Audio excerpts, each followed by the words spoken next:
জীবনের মূল্য কিভাবে মাপে মানুষ? টাকা দিয়ে, খ্যাতি দিয়ে, নাকি স্মৃতির পরিমাণ দিয়ে? আজ আমরা শুনবো দুজন মানুষের গল্প যারা মৃত্যুর দোরগোড়ায় দাঁড়িয়ে শিখে যায় কিভাবে বাঁচতে হয়। একদিকে ধনী, একদিকে সাধারণ মানুষ। তাদের হাতে সময় কম, কিন্তু ইচ্ছে বিশাল। তারা তৈরি করলো একটা তালিকা, বাকেট লিস্ট। মৃত্যুর আগে যেগুলো তারা করতেই চায়। এই গল্প শুধু চোখে জল এনে দেবে না, আপনাকে ভাবাবে আপনি কি বাঁচছেন না শুধু সময় পার করছেন।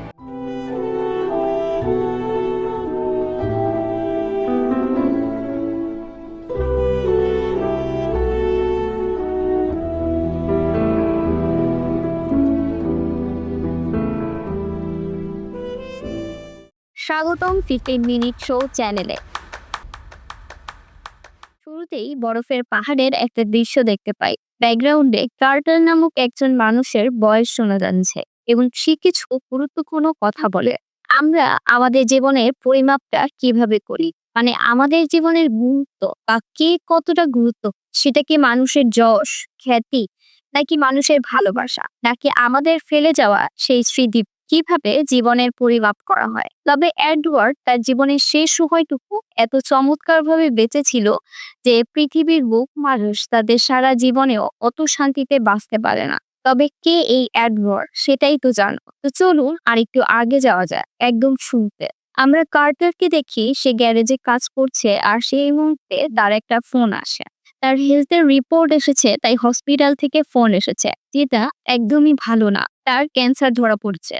অন্যদিকে কোর্টের একটা সিন দেখতে পাই, যেখানে এডওয়ার্ড কোর নামক সেই মানুষটা রয়েছে। তিনি একজন বিলিনিয়ার। পুরো দেশে 7টা তার নিজস্ব হসপিটাল রয়েছে। তবে তার প্রাইভেট হসপিটালগুলো নিয়ে বহু কেসও উঠেছে। সেখানে ডাক্তারদের শর্টেজ, পর্যাপ্ত ইমার্জেন্সি রুম নেই। এমনও হয়েছে যেখানে একটা রুমে 2টো বেড ঢুকিয়ে দেওয়া হয়েছে, যার কারণে ছোট স্থানে পেশেন্টদের অনেক সমস্যা হচ্ছে। এডওয়ার্ড তখন একটা স্পষ্ট কথা জানায়, আমি তো কোনো হেলথ স্পা চালাচ্ছি না, আমি যেটা চালাচ্ছি সেটা একটা হসপিটাল, যেখানে একটা রুমে 2জন পেশেন্ট থাকতেই পারে। সে সেই মুহূর্তে আর্গুমেন্ট করতে করতে অসুস্থ হয়ে পড়ে। কাশতে কাশতে মুখ থেকে রক্ত বেরিয়ে যায়। তাই তাকে ইমিডিয়েট হসপিটালে শিফট করা হয়। হসপিটালটা তার নিজেরই হসপিটাল। তাকে রুমে পাঠানোর আগে তার রুমটাকে ভালো মতো গুছিয়ে রাখা হয়েছে। তার পছন্দের কফি সেটআপও দিয়ে দেওয়া হয়েছে। এডওয়ার্ডের পার্সোনাল অ্যাসিস্ট্যান্ট, জানা হচ্ছে থমা, সেই সবকিছু বুঝিয়ে রাখছিল। এরপর এডওয়ার্ডকে সেখানে ঢোকানো হয়।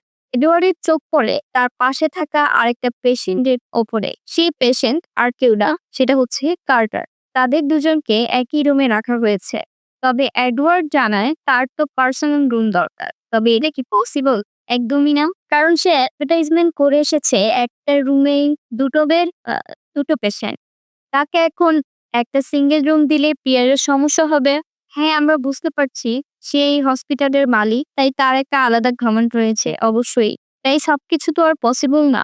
থমাস এটাই তাকে জানায়। থমাসই এডওয়ার্ডের সবকিছু হ্যান্ডেল করে। থমাস না থাকলে যে এডওয়ার্ডের কি হতো? তবে এডওয়ার্ড কার্টারকে দেখে প্রশ্ন করে, এই লোকটা আবার কে? তখন কার্টারও তাকে উল্টো প্রশ্ন করে, তুমি আবার কে?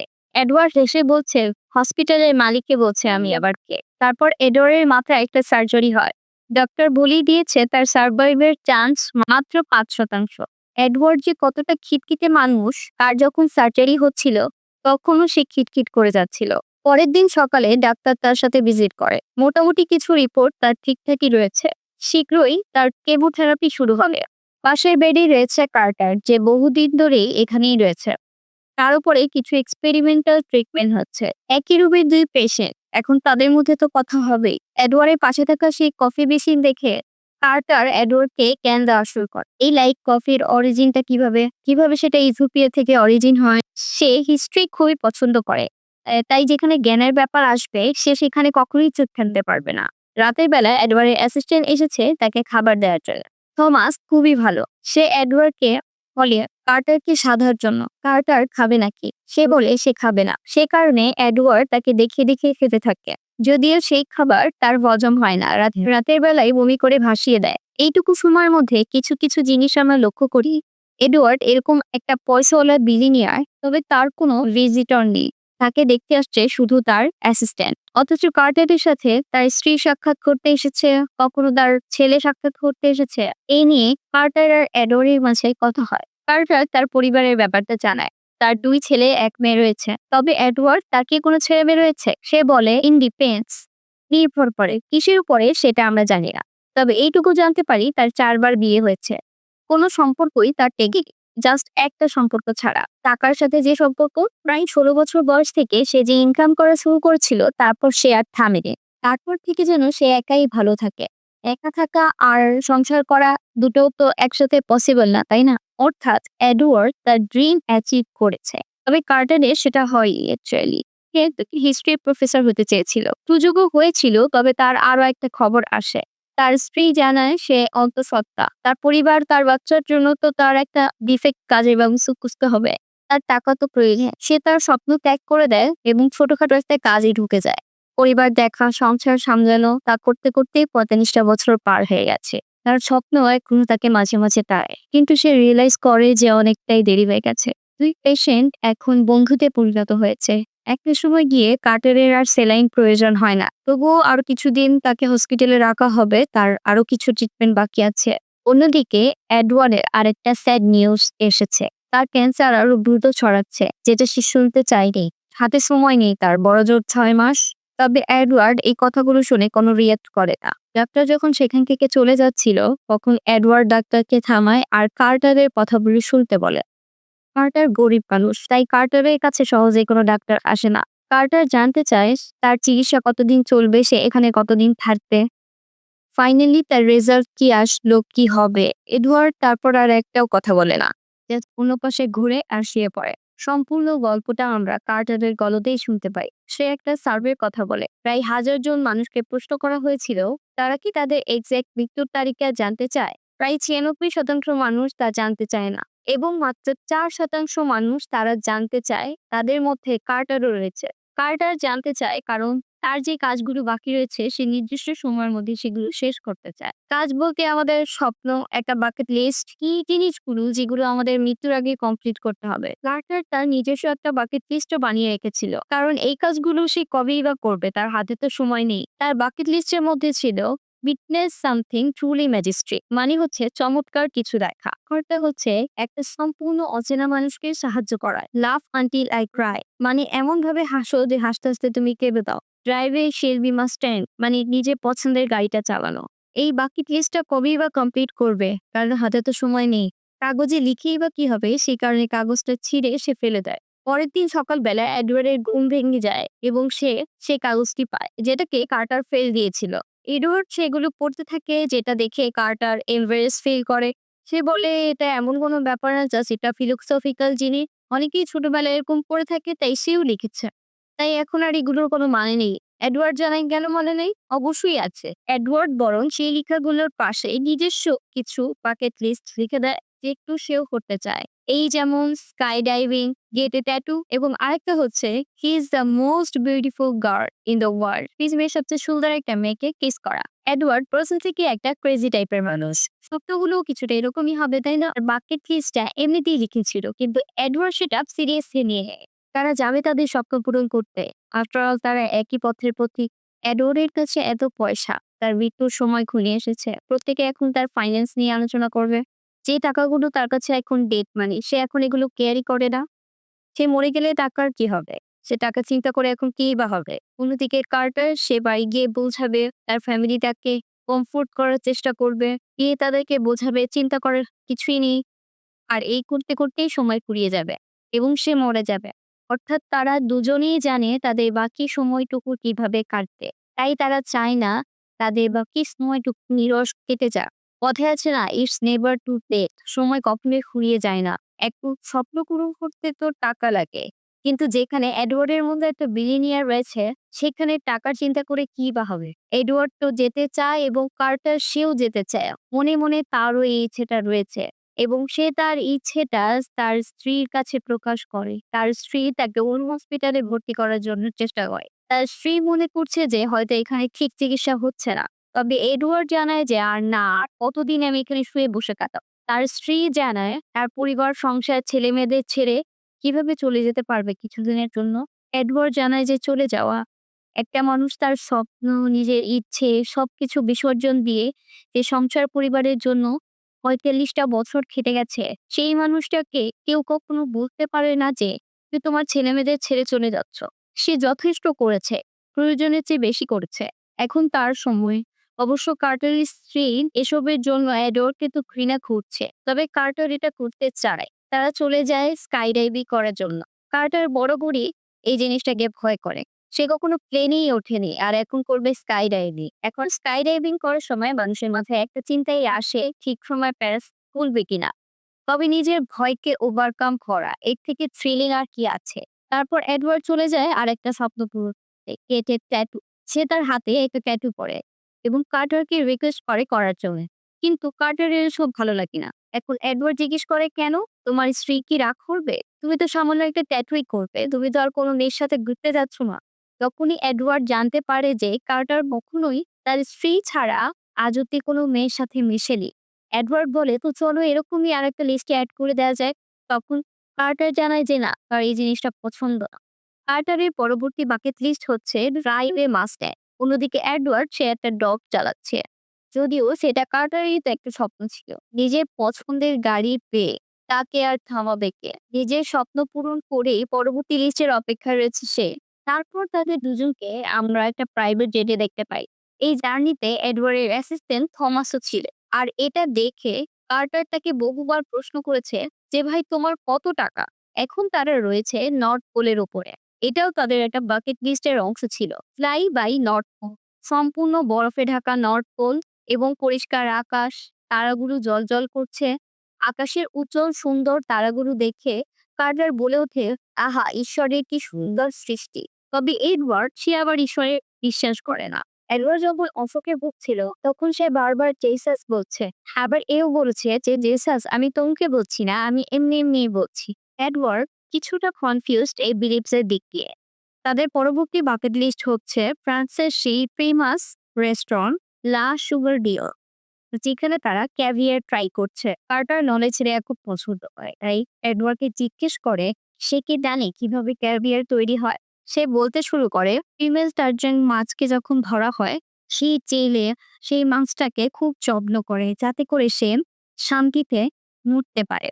সে যদি বিপদ অনুভব করে তাহলে সে একটা অ্যাসিড রিলিজ করে, যার ফলে তার পেটের ডিমগুলো নষ্ট হয়ে যায়।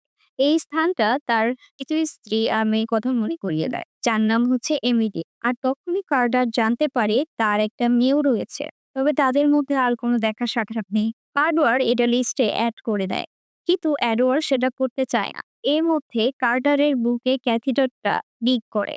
তবে চিন্তা নেই, চেঞ্জ করার জন্য পুরো প্রতিটা তার রয়েছে। কার্টারের স্ত্রী খুবই চিন্তিত। সে এডওয়ার্ডকে ফোন করে দুটো কথা শুনিয়ে দেয়। এডওয়ার্ড যদিও কার্টারকে কিছু বলে না, সে শুধু কার্টারকে বলে, চলো আমরা যথেষ্ট মজা পেয়েছি, এখন ব্যাক করা যাক। তবে কার্টার বুঝতে পেরেছে যে তার স্ত্রী তাকে ফোন করেছে। তবে কার্টার জানায় যে সে ফেরত যেতে চায় না। কারণটা হচ্ছে সে বহু সময় তার পরিবারের সাথে কাটিয়েছে। তার বাচ্চাদের কান্না, সংসার সবকিছুই তার জীবনের একটা পার্ট হয়েছিল। এখন তার প্রত্যেকটা মেয়ে সন্তান স্ট্যাবলিশ। এখন তার মনে হচ্ছে সবকিছু তো খালি। এখন সে কিছুটা ফ্রি। তার কথার মানে হচ্ছে কার্টার তার দায়িত্ব পালন করেছে, তাই এখন সে ফ্রি, কারণ সবাই এখন স্ট্যাবলিশ। তাকে কাউকে নিয়ে চিন্তা করতে হবে না। তারপর তারা তানজানিয়া চলে যায় একটা সাফারি পার্ক। এডওয়ার্ডের একটা স্বপ্ন ছিল সে বাঘ শিকার করবে, তবে কার্টার তাকে বকুবল তুলে থামিয়েছে। যদিও সে স্বীকার করতে পারতো না, কারণ গুলি চালানো তা দ্বারা সম্ভব না। তারা রয়েছে সেই দ্য গ্রেট পিরামিডের একদম উপরে। এবং এই জার্নিতেও কার্টার তার জ্ঞান দিতে একদমই থামেনি। সে জানায় যে এই ইজিপ্টেই প্রথম কোনো কুকুর বজ্রপাতের কারণে মারা গিয়েছে। কুকুর থেকে তো দুর্দান্ত বাগে। এডওয়ার্ড বলে ওঠে তাদের উইশ ছিল যে পিরামিডের উপরে চড়া বা পিরামিড দেখা, উইটনেস ট্রুলি ম্যাজেস্টিক, মানে একদম চমৎকার কিছু দেখা। এ দুটো তো একই ব্যাগে না। কার্টার তখন জানায় যে ওয়েট করো, জাস্ট অপেক্ষায় থাকো যতক্ষণ না তুমি আমার পাহাড়টা দেখছো। কার্টার তখন ইজিপশিয়ান বিলিভস দিয়ে একটা কথা বলে। ইজিপশিয়ানরা যেটাতে বিশ্বাস করতো আর কি, যখন তারা স্বর্গে প্রবেশ করবে তখন তাদেরকে দুটো প্রশ্ন করা হবে, তুমি কি তোমার জীবনে আনন্দ খুঁজে পেয়েছো? তখন কার্টার এই প্রশ্নটা এডওয়ার্ডকে করে। কার্টার তখন এডওয়ার্ড বলে, হ্যাঁ আমি পেয়েছি। পরের প্রশ্নটা হচ্ছে যে তোমার কারণে কি অন্যরা আনন্দ খুঁজে পেয়েছে? এডওয়ার্ড এই প্রশ্নটার প্রপারলি উত্তর দিতে পারে না, তখন সে তার মেয়ে এমিলির কথা বলে। তার তৃতীয় স্ত্রীর সাথে ডিভোর্স হয়ে যাওয়ার পর এমিলি তার মায়ের সাথেই থাকতো। পরে বেলা একটা ছেলেকে ভালোবাসে। ছেলেটা দেখতে হলো, তবে সে সেই ছেলেটার সাথে মেয়ের এগেনস্টে ছিল। তা সত্ত্বেও এমিলি সেই ছেলেটাকে বিয়ে করে এডওয়ার্ডকে না জানিয়ে। আর তারপরেই এমন একটা মুহূর্ত আসে যে ছেলেটা এমিলির উপর হাত তোলে। এমিলি প্রথমে জানে যে ছেলেটার কোনো দেশ নেই, বরং তার নিজেরই দোষ ছিল। পরবর্তীতে ছেলেটা যখন আবারও এমিলির গায়ে হাত তোলে, তখন আর এমিলি তার পিতাকে এই খবরটা জানায় না। এডওয়ার্ড তার তৃতীয় স্ত্রী থেকে এই খবরটা জানতে পারে। তখন আর কি এডওয়ার্ড সেটাই করে যেটা প্রত্যেকটা পিতা করতে চায়। এডওয়ার্ড সেই ছেলেটাকে উচিত শিক্ষা দিয়ে দিয়েছে। সেই ছেলেটার সাথে কি হয়েছে সেটা ঠিক জানে না, তবে মরেনি অন্তত। তারপরে আর ছেলেটা এমিলিকে কোনোদিন ফোনও করেনি আর কোনো ডিস্টার্বও করেনি। তবে এমিলি কি খুশি হয়েছে? একদমই না। সে তার পিতাকে এমন কিছু কথা বলেছে যেগুলো এডওয়ার্ড ঠিক শোনেওনি।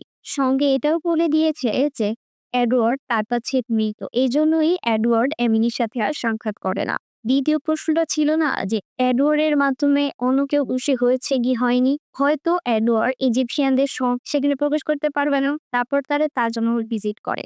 কার্টার তার হিস্ট্রি নলেজ তার সাথে শেয়ার করে। সম্রাট শাহজাহানের গল্প, যার ভালোবাসার প্রমাণ এই তাজমহল। তবে এডওয়ার্ড খুবই চিন্তিত তার ফিউচার প্ল্যান নিয়ে। আর হাতে তো সময় নেই, একটা বছর পর তাকে মাটির নিচেই যেতে হবে। তবে সে তো ক্লাস্ট্রোফোবিক। মাটির নিচেও যদি তার পুষ্টরে আসে তখন কি হবে? সে কারণে সে ডিসাইড করেছে যে তাকে পোড়ানো হবে। তবে আচমকা যদি সে আগুনটাকে ফিল করা শুরু করে। এডওয়ার্ড অদ্ভুত মানুষ, অদ্ভুত প্রশ্ন তার মাথায় থাকি। তবে কার্টার জানে যে সে তাকে ক্রিমিটেড করতে চায়, মানে পুড়িয়ে ফেলতে চায়। জাস্ট তার ছাইটাকে পুঁতে রাখতে হবে। তবে যেমন তেমন বলতো নয়, তার ফেভারিট কফি ব্র্যান্ড কৌটোটা এমন জায়গায় রাখা হবে যে যেখান থেকে একটা সুন্দর ভিউ দেখা যাবে। তারা দুজনেই ডিসাইড করে যে আচ্ছা ঠিক আছে, তারপরে সেরকম কিছুই হবে। পরবর্তী বাকেট লিস্টে আছে চীনের প্রাচীরের ওপর থেকে বাইক চালানো। সত্যি ক্রেজি একটা বেশ। তারপর তারা চলে যায় হিমালয়াতে। কার্টার এটাই চেয়েছিল, কিছু ম্যাজিস্ট্রিক কিছু দেখা। তারা একটা ছোট মনেস্ট্রিতে ছিল, যেখানে একজন নান সম্ভবত প্রে করছে, এবং কার্টার সেখানেও তার নলেজ শেয়ার করতে পিছপা হন। বুদ্ধিজমের যে বিলিফস গুলো রয়েছে, যেমন পুনর্জন্ম, এই যে এখন কর্মের উপরে আপনার পরবর্তী জন্মটা নির্ভর করবে। এই প্রত্যেকটা জন্ম, প্রত্যেকটা বিশ্বাস এডওয়ার্ডকে কিছুটা কনফিউজ করে দিচ্ছে, কারণ সে এগুলোতে কোনোদিনই ছিল না। এই ছোট্ট অ্যাডভেঞ্চার, ছোট্ট সময়গুলিতে সে যে জিনিসগুলো বিলিভস করেছে, সে যেগুলো দেখছে, সে কিন্তু তার গোটা লাইফে একটু এক্সপেরিয়েন্স করেনি। বাট তাদের কাছে একটা ব্যাড নিউজ আছে সেই মুহূর্তে। আবহাওয়া খারাপ, তাই সেই মুহূর্তে তারা পাহাড়ের উঁচুতে ফ্লাই করতে পারবে না। কার্টার তো এটারই অপেক্ষা ছিল, হিমালয়ের একটা ওয়াইড ভিউ নেওয়া। এখন হিমালয়ের আবহাওয়া ঠিক হতে পরবর্তী স্প্রিং, মানে কয়েক মাস এখন তাদের হাতেও তো এত সময় নেই। তাদের পরবর্তী ডেস্টিনেশন হচ্ছে হংকং, যেখানে কার্টারের সাথে একটা মেয়ের সাক্ষাৎ হয়। তাদের দুজনের মধ্যে পাহাড় নিয়ে বহু আলোচনা হয়, যে কার্টার পাহাড়ের চূড়া, পাহাড় এসব নিয়ে খুবই ইন্টারেস্টেড। তবে যে মেয়েটার সাথে সে গল্প করছিল সে একটা প্রস্টিটিউট ছিল। এডওয়ার্ড তাকে ধরা করেছে। এডওয়ার্ড বাকেট লিস্টে অ্যাড করেছিল যে কার্টার আরেকটা মেয়ের সাথে সময় কাটাবে, তবে কার্টার এটা করে না। মেয়েটা এটা প্রথমেই বুঝতে পেরে গেছিল, এবং সে কার্টারকে বলে যে তার স্ত্রী সত্যি খুবই লাকি। অবশেষে এবার তাদের বাড়ি ফেরা পালা। তারা দেশে ফিরে এসেছে, তবে লিস্টে আরো একটা জিনিস বাকি। সেটা হচ্ছে যে এডওয়ার্ড এমিলির সাথে সাক্ষাৎ করবে। তারা এমিলির বাড়ির সামনে এসে দাঁড়ায়। এমিলি ঘরেই ছিল, তবে এডওয়ার্ড তার মেয়ের সাথে সাক্ষাৎ করে না, বরং সে রেগে যায়, কারণ তাকে না বলে তারা একটু ডিসিশন নিয়েছে এবং তাকে নিয়ে এসেছে। এডওয়ার্ড প্রচন্ড রেগে গিয়ে সে বাকেট লিস্টের কাগজটা ছেয়ে ফেলে দেয়। যেহেতু কার্টার আর থমাস এই দুজন মিলে প্ল্যানটা করেছিল, সেই কারণে এডওয়ার্ড তাদের দুজনকে ছেড়ে সেখান থেকে গাড়ি নিয়ে চলে যায়। এরপর কার্টার তার বাড়ি চলে যায়। দুজনেরই তো জীবন সম্পূর্ণ আলাদা। এডওয়ার্ডের জীবন সম্পূর্ণ আলাদা, যেখানে কথা বলার কেউ নেই, আবেগ প্রকাশ করার কেউ নেই, রাগ দেখানোরও কেউ নেই। সেখানে কার্টার তার পরিবারের সাথে সময় কাটাচ্ছে। তার হাতে যে সময় বেশি সেই চিন্তা আর নেই, যেন জীবনটাকে সে সম্পূর্ণ করে ফেলেছে, এমনটাই সে ফিল করছে। তার স্ত্রীও তাকে একটা সারপ্রাইজ দিতে চায়। সেই পুরনো দিনের মতো যখন তাদের বয়সটা কম ছিল। তবে কার্টারের সময় যেন আরো অনেক কাছে চলে এসেছে। সে আচমকা অসুস্থ হয়ে পড়ে, তাকে হসপিটালাইজ করা হয়। এডওয়ার্ড চলে যায় তার সাথে সাক্ষাৎ করার জন্য। এডওয়ার্ড ডাক্তারের কাছ থেকে জানতে পারে যে ইনফেকশন তার মাথা পর্যন্ত চলে গিয়েছে, কতটা বাঁচানো যাবে কিছুই জানা যাচ্ছে না। এডওয়ার্ড কার্টারের জন্য একটা চিঠিও লিখে গেছে, যেটা তাকে পরে দেয়া হবে। একটু কষ্টের মধ্যেও কার্টার তার নলেজ শেয়ার করতে একদমই ভোলেনি। তাদের দুজনের মধ্যে প্রথম থেকে একটা জিনিস নিয়ে তর্ক বিতর্ক ছিল, কফি। কার্টার একটা সিম্পল কফি পছন্দ করে, চাকফুলনাথ। অন্যদিকে এডওয়ার্ড শৌখিন সে কফি লুয়াক। তখন কার্টার এডওয়ার্ডকে প্রশ্ন করে, এ কফি লুয়াক সেই ফেমাস কফিটা আসে থেকে? সেই ইসমাটল গ্রামে, যেখানে কফি চাষ করা হয়, যেগুলোকে এক টাইপের জঙ্গলি বিড়াল খায়, এবং তারা যখন পটি করে সেখান থেকে সেই কফিগুলো তৈরি হয়। একটা আলাদা অ্যারোমা, আলাদা সেন্ট আসে সেই কফিতে। মোট কথা, এডওয়ার্ড যে কফি নিয়ে বড়াই করে গেছে সেটা জাস্ট একটা জঙ্গলি বিড়ালের পটি। আর এটা শোনার পরেই কার্টার এবং এডওয়ার্ড একদম পাগলের মতো হা হা করে হাসতে থাকে। অবশেষে কার্টার এডওয়ার্ডকে ফাইনালি জব্দ করতে পেরেছে। তখনই তারা বাকেট লিস্ট থেকে একটা লেখা কেটে দেয়, আর সেটা হচ্ছে লাভ আন্টি আই ক্রাই, মানে এমন হাসো যাতে কান্না চলে আসে। তবে সেই লিস্টে এখনো একটা লেখা বাকি রয়েছে। তবে এডওয়ার্ড জানায় এরকম তো ডিড হয়নি, আমি সেটা একদম কিভাবে পূরণ করবো? ডিড অনুযায়ী দুজনেই পূরণ করবো একসাথে। কি করবে এখন এডওয়ার্ড? কার্টারকে ওটিতে পাঠানো হয়, তার অপারেশন হবে। অন্যদিকে এডওয়ার্ড কার্টার যেই চিঠিটা তার জন্য লিখে গেছে সেটা পড়া শুরু করে। সেখানে কার্টার তার গ্র্যাটিটিউড জানিয়েছে, সে কতটা হ্যাপি, কতটা থ্যাঙ্কফুল সে এডওয়ার্ডের। তো লাস্ট কয়েকটা দিন সে তার জীবনটাকে ফিল করেছে। সে ফিরে পেয়েছে সবকিছু যে সেটা আগে ছিল, যেটা শুধুমাত্র এডওয়ার্ডের জন্য হয়েছে। কার্টার বলেছে যে এডওয়ার্ডের যে আনন্দ, যে জয়টা রয়েছে, সে যেন সেটাকে রিয়েলাইজ করে, সেটাকে খুঁজে। এডওয়ার্ডের জীবনে আনন্দ তো একটাই, সে চলে যায় তার মেয়ে এমিলির সাথে সাক্ষাৎ করতে। এবার আর তার ইগো নেই, সে একটা আনন্দের সাথে একটা সারপ্রাইজও পেয়ে যায়। এমিলির একটা ছোট মেয়েও হয়েছে। এডওয়ার্ড এখন একটা গ্র্যান্ডফাদার। সে তার নিজের নাতনিকে চুমু খায় এবং বাকেট লিস্টের একটা লেখা কেটে দেয়। সেটা হচ্ছে, he is the most beautiful girl in the world. অন্যদিকে সেই অপারেশনে কার্টারকে আর বাঁচানো যায় না। অনেক ক্লান্তির পর সে ফাইনালি বিশ্রাম নিয়েছে। কার্টারের ফিনওয়েলে এডওয়ার্ড কিছু কথা বলে, যদিও সে জানে না এরকম একটা মোমেন্টে কি কি কথা বলা উচিত। সে স্পষ্ট ভাষাতেই বলে, তার কথাগুলো শুনে হয়তো তাকে স্বার্থপর মনে হতে পারে। আসলে কার্টারের জীবনের শেষ কটা দিন এডওয়ার্ডের জীবনে সব থেকে সেরা দিন ছিল। প্রায় 3টে মাস আগেই তো তারা অপরিচিত মানুষ ছিল, দুজন দুজনের কেউ কাউকে চিনতে না। কিন্তু আজকে এডওয়ার্ড নিজেকে এতটা কমপ্লিট ফিল করছে, সে সবকিছুই পেয়ে গেছে ফাইনালি, যে তার পিসি ছিল।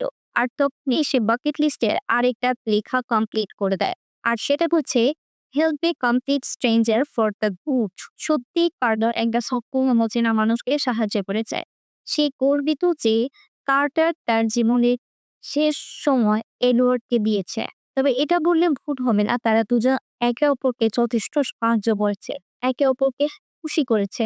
এই কারণেই এডওয়ার্ড চায় যে তার জীবনের শেষটাতে বিশ্রাম নেবে, সেখানে সে কার্টারকে পাশে চায়। তবে বাকেট লিস্টে এখন সে একটা লেখা বাকি ছিল।